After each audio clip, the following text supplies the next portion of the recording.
जगत गुरु श्रीमद मूलकदास जी महाराज की 452वीं पावन जयंती के सप्त दिवसीय समारोह के आज के समारोह कार्यक्रम में इस संपूर्ण कार्यक्रम के जो आयोजक हैं, संयोजक हैं, जिनकी कृपा से इस संपूर्ण कार्यक्रम यहाँ पर आप अपनी पूर्णाहुति की ओर अग्रसर है, ऐसे श्रीमद जगत गुरु द्वाराचार्य श्री अग्र पीठाधीश्वर एवं मूलक पीठाधीश्वर पूज्य संत स्वामी राजेंद्र दास देवाचार्य जी महाराज,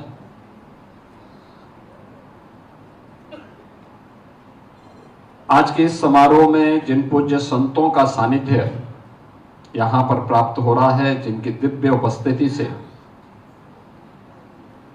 आज का इस समारोह आलोकित हो रहा है, ऐसे श्रीमद जगत गुरु पीपा पीठाधीश्वर पूज्य संत बलराम दास देवाचार्य जी महाराज, चतुर संप्रदाय श्री महात्मा पूज्य संत फूलडोल बिहारी जी महाराज, पूज्य संत राम पाल दास जी महाराज, पूज्य संत किशोर देवदास देवजू महाराज, पूज्य संत श्री रसिक माधव दास जी महाराज, पूज्य संत मदन मोहन दास जी महाराज, पूज्य संत रसिया बाबा जी महाराज, परम राधा वल्लभ निर्मोही अखाड़ा महामंडलेश्वर पूज्य संत लाडी शरण जी महाराज, अयोध्या धाम से पधारे श्री दिगंबर अखाड़ा के पूज्य महंत सुरेश दास जी महाराज के कृपा पात्र श्री महंत राम लखन दास जी महाराज, उत्तर प्रदेश सरकार में मंत्रिमंडल के मेरे वरिष्ठ सहयोगी और इसी धाम के परम शिष्य चौधरी लक्ष्मी नारायण जी, राज्यसभा के माननीय सांसद श्री घनश्याम तिवारी जी, आज के समारोह में यहाँ पर उपस्थित सभी पूज्य संतजन,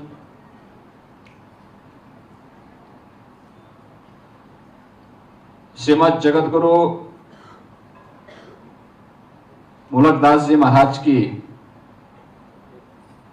दिव्य कृपा का आशीर्वाद प्राप्त कर रहे सभी श्रद्धालुजन,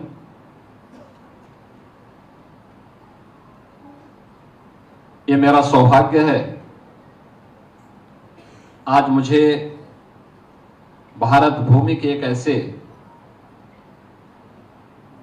दिव्य संत की समाधि और उनकी स्मृतियों को जीवंत बनाए रखने के लिए उनके पावन प्रकटोत्सव और उनके तिरोधान दिवस वैशाख कृष्ण पंचमी के इस अवसर पर उनकी पावन समाधि का दर्शन करने का सौभाग्य प्राप्त हुआ है और आज उनके इस 7 दिवसीय कार्यक्रम के पूर्णाहुति समारोह में मुझे भाग लेने का अवसर प्राप्त हो रहा है।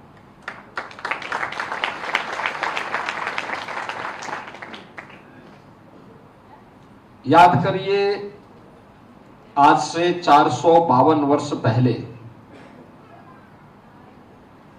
भारत का मध्यकाल विदेशी आक्रांताओं की बर्बरता, सनातन धर्म के ऊपर छा रहे अंधकार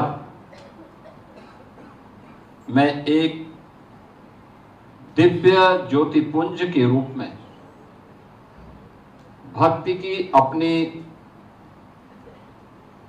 अलग धारा को लेकर के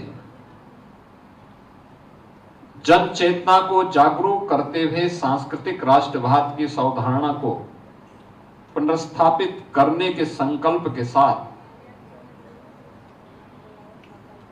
जिस दिव्य ज्योति का प्रकटीकरण होता है, वह दिव्य ज्योति प्रयागराज की ही धरती में श्री कड़ा धाम में प्रकट होती है। वैसे भी प्रयागराज हमारे लिए एक पावन तीर्थ स्थल है। दुनिया का सबसे बड़ा आध्यात्मिक और सांस्कृतिक जन सैलाब का आगमन किसी धरती पे दुनिया के अंदर आज भी होता है तो वह प्रयागराज की धरती में महाकुंभ और कुंभ के आयोजन के अवसर पर हम सब देखते हैं।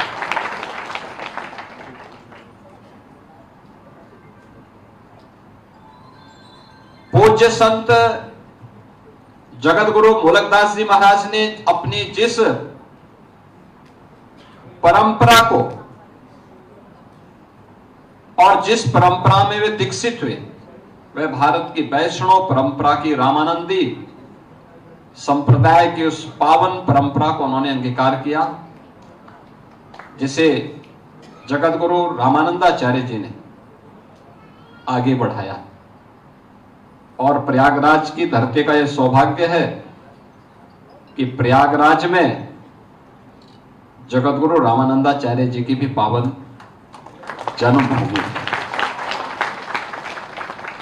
वही प्रयागराज की धरती है जहां मां गंगा, मां यमुना और मां सरस्वती तीनों की त्रिवेणी का दर्शन करने के लिए और उस पावन त्रिवेणी में आस्था की डुबकी लगाने के लिए हर सनातन धर्मावलंबी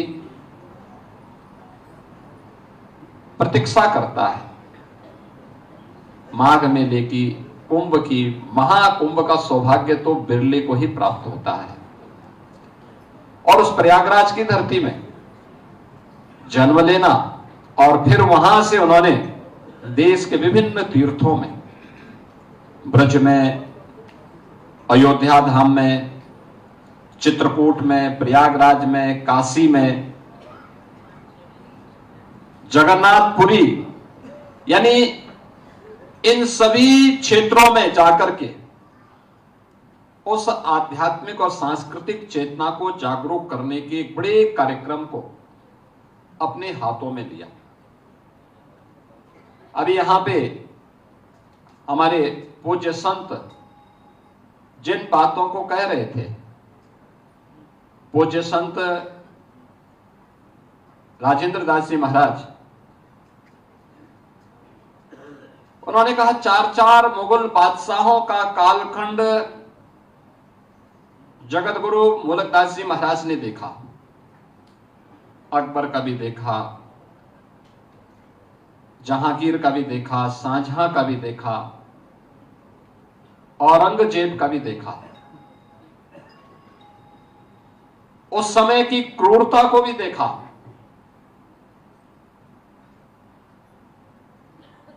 भारत के संतों की ये दिव्य परंपरा है जो कभी भी किसी भी विधर्मी के सामने अपने मूल्यों और अपने आदर्शों से विचलित हुए बगैर उन्होंने उस समय जिस जनचेतना को जागरूक किया, उसी पर आधारित है आज का आध्यात्मिक और सांस्कृतिक भारत। हम जब चर्चा करते हैं संत तुलसीदास जी का, ऐसा नहीं कि तुलसीदास जी को उस समय के शासकों ने लोभ और लालच न दिया हो। अकबर ने बहुत प्रयास किया, बहुत प्रयास किया।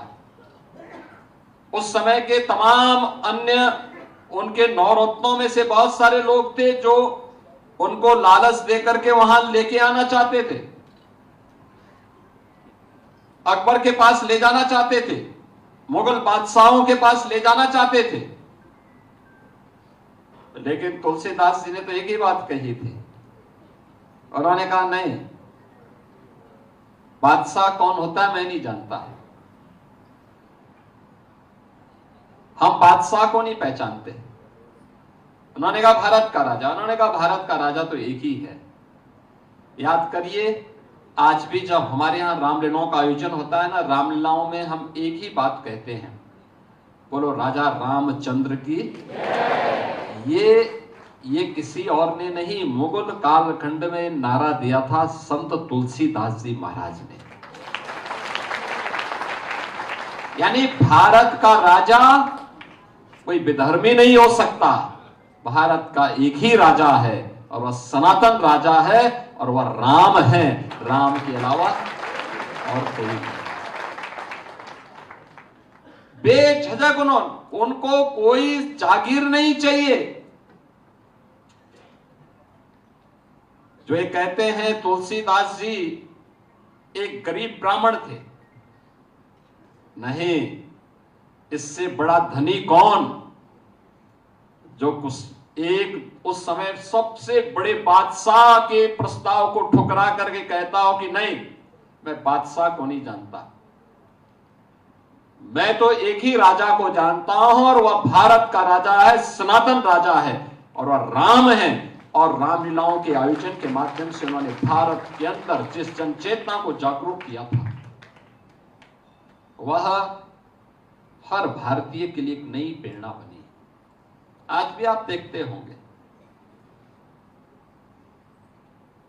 हम देखते हैं कोई पिक्चर बनती है, 2 दिन 4 दिन 10 दिन 15 दिन चली, उसके बाद लोग भूल जाते हैं। भारत की यह दिव्य चेतना है और आध्यात्मिक प्रभाव है और सांस्कृतिक प्रभाव।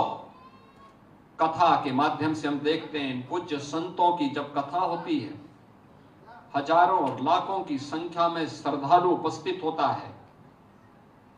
हर व्यक्ति को मालूम है इस प्रसंग के बाद क्या होने वाला है, लेकिन तब भी चूंकि वह कथा भारत की कथा होती है, चाहे वह श्री राम कथा हो, श्रीमद् भागवत महापुराण की कथा हो, शिव महापुराण की कथा हो, हर भारतीय जानता है, हर सनातन धर्मावलंबी जानता है कि इस प्रसंग के बाद कौन सा प्रसंग आने वाला है।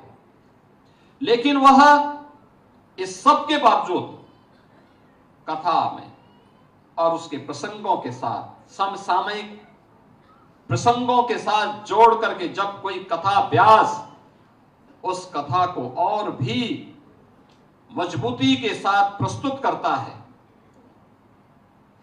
लाखों लाख की संख्या में श्रद्धालु घंटों घंटों बैठ करके उसका श्रवण करता है, उसको अंगीकार करता है और उससे अपने जीवन पथ को आलोकित करते हुए आगे बढ़ने का मार्ग भी प्रशस्त करता है।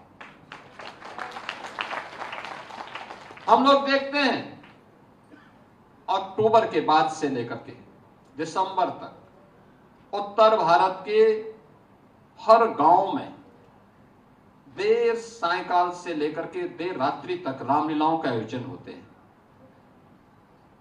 रामलीलाओं के आयोजन के लिए सरकार सहयोग नहीं करती, गांव के लोग ही चंदा इकट्ठा करते हैं, पात्र भी गांव के लोग ही बन जाते हैं, पूरा गांव एकजुट होता है, रामलीला का मंचन करता है और रामलीला के मंचन के माध्यम से, संवाद के माध्यम से राम के साथ अपना तारतम्य स्थापित करता है।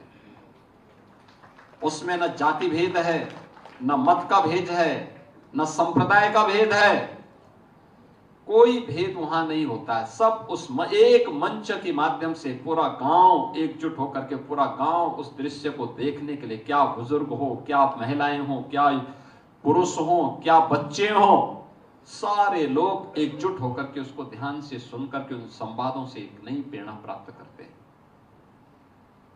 ये शुरुआत उसी मध्यकाल में संत तुलसीदास जी ने की थी। याद करिए संत रामानंद जी महाराज की परंपरा को, अलग अलग जाति से जुड़े हुए महापुरुषों को उन्होंने शिष्य बनाया। याद करिए संत रैदास भी तो उन्हीं के शिष्य हैं, संत कबीर भी उनके शिष्य हैं।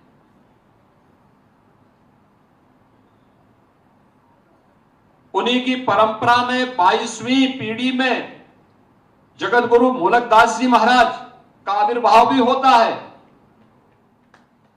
ये हमारी वह परंपरा है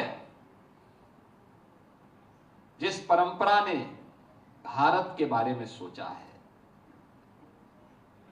अपने पंथ के बारे में नहीं, संप्रदाय के बारे में नहीं,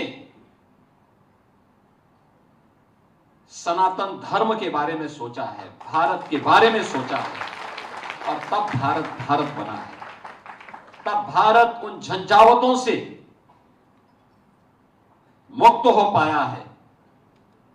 और जब जितने भी पूज्य संत जन हैं जब एक मंच पर आते हैं, याद रखना, एक स्वर में आते हैं, एक स्वर में बोलते हैं, एक मंच पर आते हैं, तो 500 वर्षों का अयोध्या का कलंक भी मिट करके भव्य राम मंदिर के निर्माण का मार्ग भी प्रशस्त है।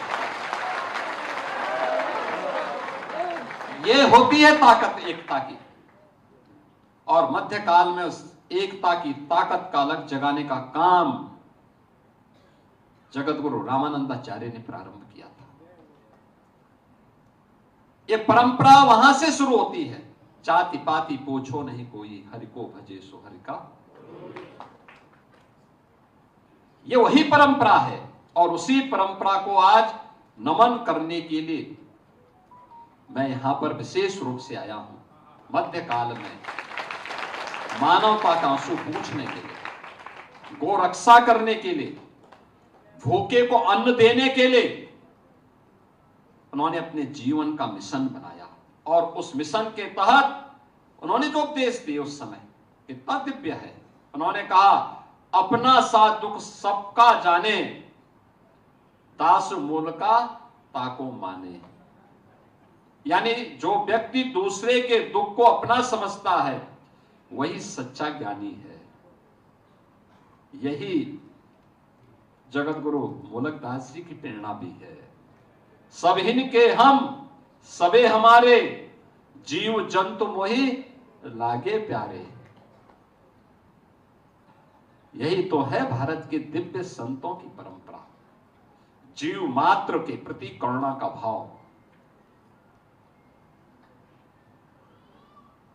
यही है भारत के संतों की परंपरा। और उसी परंपरा को, जिस परंपरा में आज यहां पर 451 वर्ष पहले जो दिव्य ज्योति प्रयागराज की धरती में प्रकट होती है, लेकिन अपनी ज्योति से संपूर्ण भारत को आलोकित करती है। ब्रजभूमि में आकर के उन्होंने वैष्णव परंपरा का अलग जगाने का दायित्व तो अपने हाथों में लिया। आज 451 वर्ष हो गए हैं, लेकिन जब मैं जगत गुरु पूज्य मूलकदास जी महाराज की दिव्य समाधि का दर्शन कर रहा था, कितना दिव्य तेज है। 451 वर्ष के बाद भी उनके प्रकटीकरण का और उनके दिव्य समाधि लेने की तिथि एक है, वैशाख कृष्ण पंचमी। और वैशाख कृष्ण पंचमी के दिन आज जब मुझे वहां पर दर्शन करने का सौभाग्य प्राप्त हुआ, वह तेज वहां पर उसी रूप में मुझे देखने को मिला। यह है दिव्य साधना का प्रभाव, और दिव्य साधना को आज मुझे भी इस भूमि पर देखने को अवसर प्राप्त हुआ। बहनों और भाइयों, वैसे भी हमारी ये ब्रज भूमि श्री कृष्ण कन्हैया और राधा रानी के दिव्य तेज से आलोकित है। यहाँ के तो रज रज में श्री राधा रानी और कृष्ण कन्हैया का दर्शन हर सनातन धर्मावलंबी करता है। हम सब आलोकित होते हैं आकर के, एक नई प्रेरणा प्राप्त करते हैं, एक नया ओज हम सबको प्राप्त होता है। यहां के दिव्य तीर्थ मथुरा है, वृंदावन है, बरसाना है, गोवर्धन है, गोकुल है, नंदगांव है, ये सभी हम सबके लिए एक नई प्रेरणा है, बलदेव है।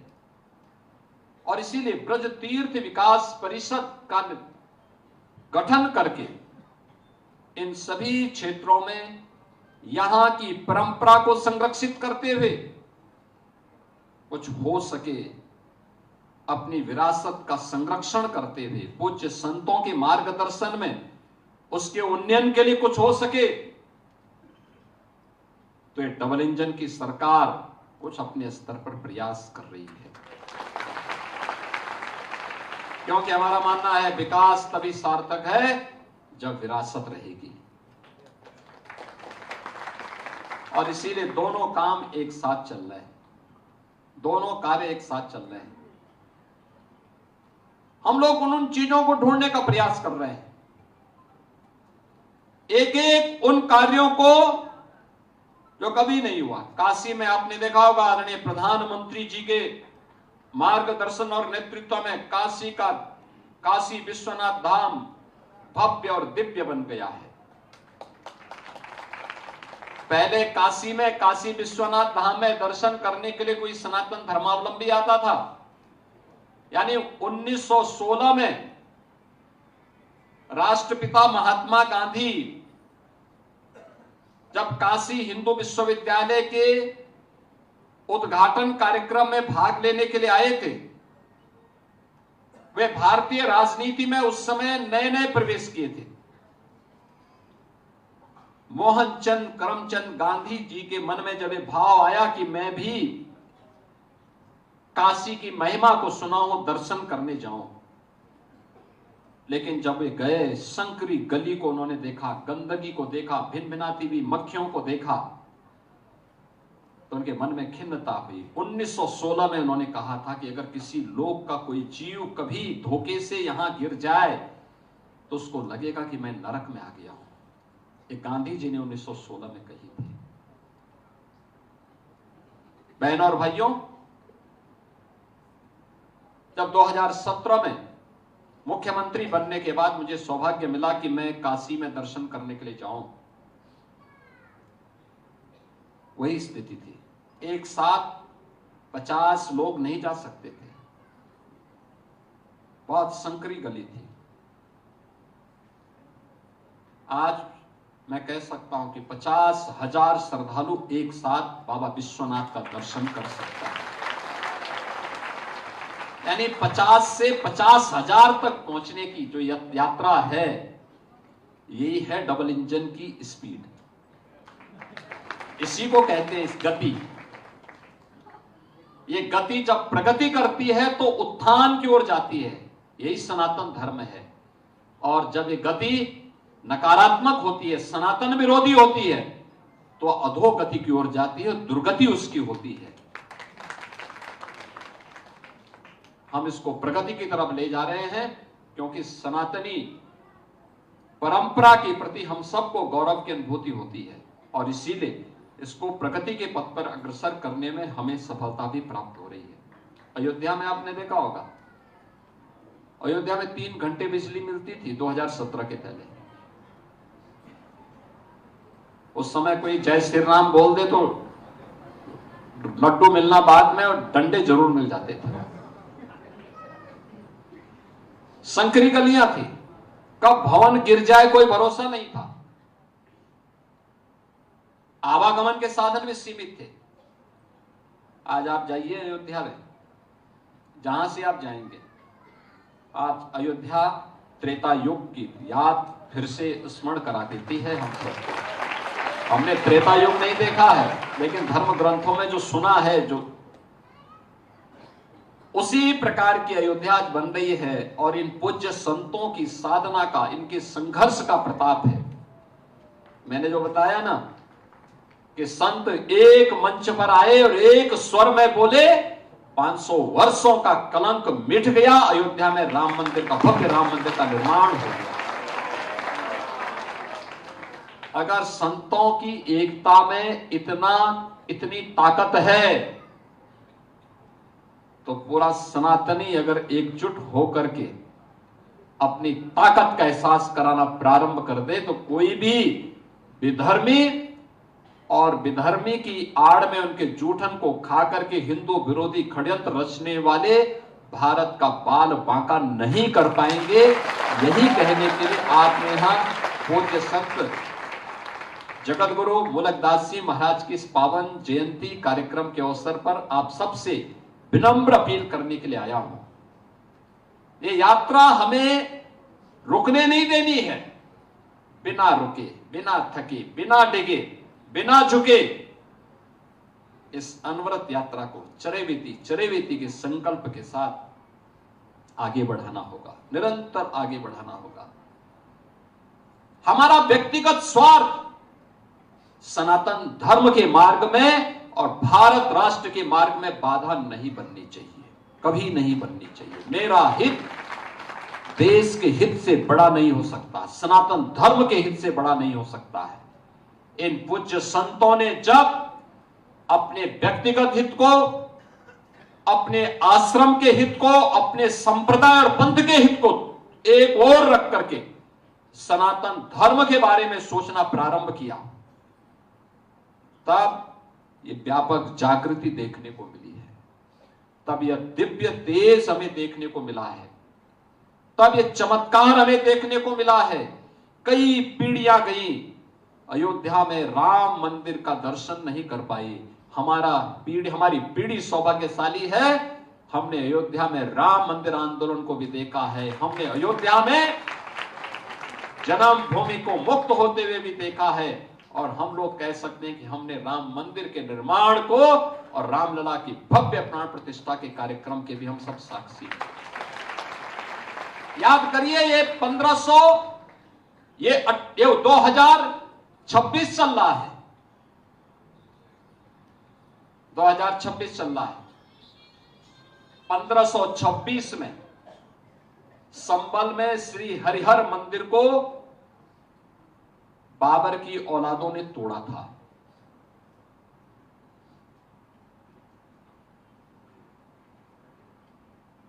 संबल, सब कुछ वहां मिट गया था। 67 तीर्थ थे, 19 कूप थे। 1976 और 1978 में दंगे हुए, सैकड़ों हिंदू मार दिए गए। 1995-96 में समाजवादी पार्टी की सरकार में उन सभी दरिंदों के मुकदमे वापस कर दिए गए। मुझे उस परिवार का एक सदस्य मिला, उसने कहा, साहब हमारी प्रॉपर्टी को पूरी तरह लूट लिया गया, हम भाग करके दिल्ली में जान बचा रहे हैं। मैंने कहा, कोई कागज है लेके आ जाओ, आपकी प्रॉपर्टी में फिर से आपको कब्जा कराएंगे, चिंता मत करो। आज मुझे इस बात पर गर्व की अनुभूति होती है कि हमने वहां के 84 कोस के लिए अभी पैसा भी दे दिया है, वहां की परिक्रमा करने के लिए पूरा सड़क बन रहा है। मैंने कहा 2 लेन की सड़क बनाओ, जगह जगह सराय बनाओ, जगह जगह धर्मशाला बनाओ, यात्रा प्रारंभ कराओ। सभी 67 तीर्थ हमने पुनर्जीवित कर लिए हैं। 19 कूपों पर जो कब्जे थे सब वहां से मुक्त करवा लिए हैं, वापस ले लिए हैं और उनको हम फिर से कर रहे हैं। याद करिए, 1528 में श्री राम जन्मभूमि मंदिर को बाबर की ही सिपा सालार मीर बाकी ने तोड़ा था, ठीक 500 वर्ष पहले। और 500 वर्ष पूरे नहीं हुए, हमने वापस राम मंदिर को लिया है, भव्य राम मंदिर का निर्माण किया है। ये भारत का गौरव है और ये तब होता है जब पूज्य संतों का आशीर्वाद होता है, उस प्रकार का नेतृत्व होता है, डबल इंजन की स्पीड होती है, तो ताकत भी इस रूप में हम सबको देखने को मिलती है। आज मेरा सौभाग्य है कि मुझे जगत गुरु पूज्य मूलकदास जी महाराज की इस पावन समाधि का दर्शन करने और उनकी पावन जयंती कार्यक्रम में भाग लेने का अवसर प्राप्त हुआ है। मैं इस अवसर पर उनकी स्मृति को कोटि कोटि नमन करता हूं, आप सबका अभिनंदन करता हूं। पूज्य जगत गुरु द्वाराचार्य पूज्य स्वामी राजेंद्र दास जी महाराज, देवाचार्य जी महाराज को और अन्य सभी पूज्य संतों का भी अभिनंदन करते हुए अपनी वाणी को देता हूं विराम। जय जय श्री राम।